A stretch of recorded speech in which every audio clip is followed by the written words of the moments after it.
We are praying and fasting so that we may make cars, praying and fasting so that we may get into the technological world. I've said it and I repeat it. The things that require technology will never be earned through theology. Theology has its place and technology has its place. And in Africa, we are, in my view, even disobeying God himself. If you look at the Christian Bible, it says, go ye and subdue the world, it says. And it says, by the sweat of thy brow, thou shalt live. How can you pray and fast and expect to compete?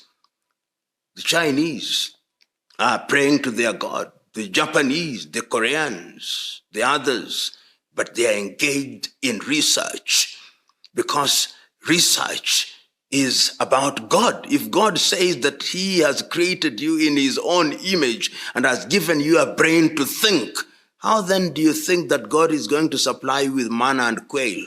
I say sometimes half in jest and half seriously as a term of art, that if there was a kitchen where they were making manna in heaven and making quail, roasting quail and dropping them to man on earth, that kitchen was closed, never to be opened. There is a sense in which when you look at development in its totality, when we talk about development, we are not simply talking about roads and buildings and other things. Those are important.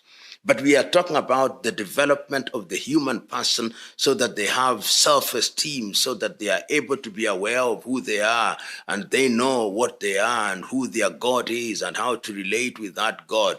But religion, as we practice in Africa today, is indeed one of the factors that is undermining African development. I remember myself saying at a different setting that prayers without action is superstition. Today, you see in many African countries, factories are being closed and they are being converted into church buildings. You see many critical institutions which ought to run being converted into church houses where no productivity is there. There is no production at all. It's just consumption and the collection of tithes and offerings. And the things that we ought to do for ourselves, we are praying and fasting.